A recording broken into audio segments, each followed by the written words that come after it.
pagi hari ini yang membawakan renungan singkat adalah saya.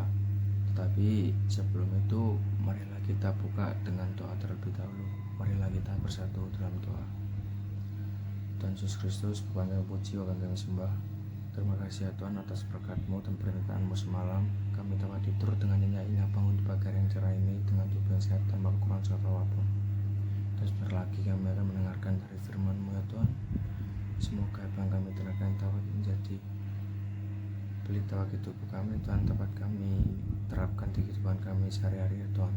Inilah doa kami ya Tuhan, yang jauh dari kata sempurna kami berhalaskan dalam nama-Mu Tuhan Yesus Kristus. Haleluya, amin. Oke teman-teman, tema renungan singkat pada pagi hari ini adalah menjebak diri. Tetapi sebelum itu, marilah kita buka Alkitab kita, yaitu pada kitab Efesus 1 ayat yang keempat sampai yang kelima.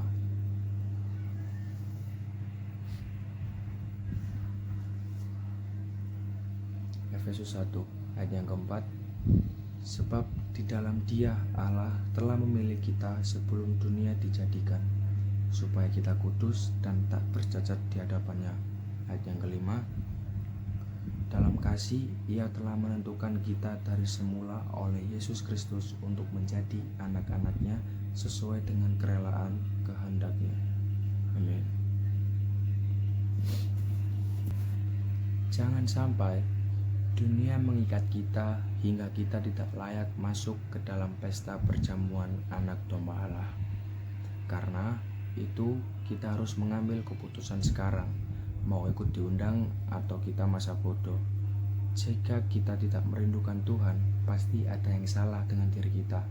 Bagaimana mungkin Tuhan mau menyambut seseorang yang tidak merindukannya? Kita harus mengolah batin satu persatu kita lepaskan.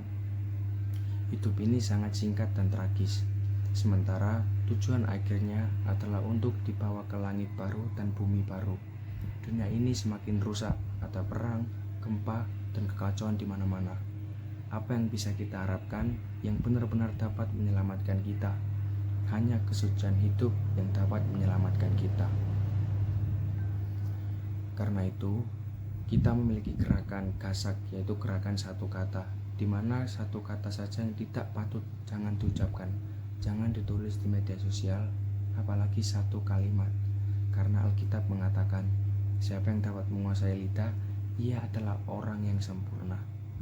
Jika kita ingin serius hidup benar, kita harus hidup suci. Apa sih teman-teman ruginya hidup suci? Setanlah yang berkata, kalau kamu hidup suci, kamu tidak bahagia. Boleh suci, tapi jangan sekarang, urusanmu masih banyak. Kalau kamu suci, hidupmu tidak beres. Tidak lama lagi teman-teman, Tuhan Yesus akan datang menjemput kita semua. Kita akan memandang wajahnya, wajah juru selamat kita. Tapi pertanyaannya adalah, apakah kita layak memandang wajahnya? Jika kita tidak mencintai Dia, jika selama hidup kita lebih mencintai hal-hal lain, pasti akan ditolaknya. Maka marilah kita jebak diri sendiri, maksudnya memaksa diri kita untuk menghormati Tuhan. Apa pengharapan yang kita miliki jika kita tidak menghormati Tuhan? Roh Kudus akan memimpin kita untuk memahami bagaimana seharusnya kita menghormati Tuhan.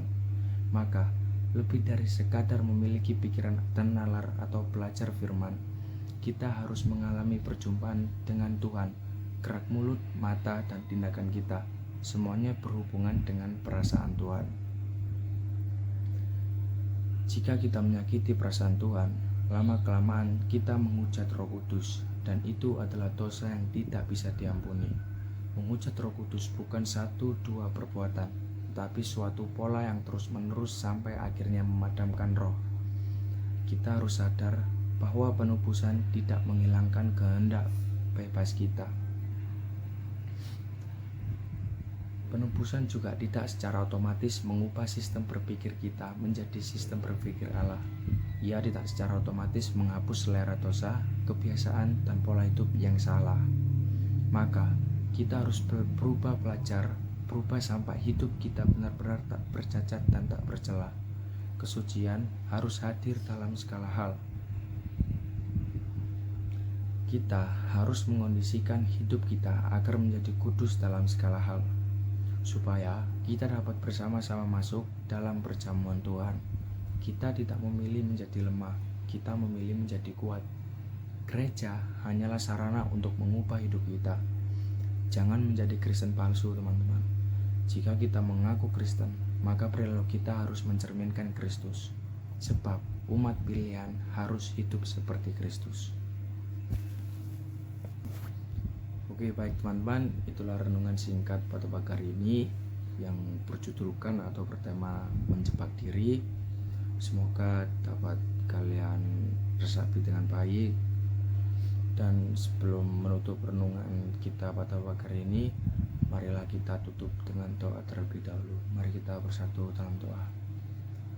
Tuhan Yesus Kristus, Bapa kami puji, Bapa kami sembah. Terima kasih ya Tuhan, kami sudah mendengarkan sedikit dari firman-Mu ya Tuhan. Dan sebentar lagi kami akan menutup renungan ini ya Tuhan, dan kami akan melanjutkan segala aktivitas kami pada pagi hari ini.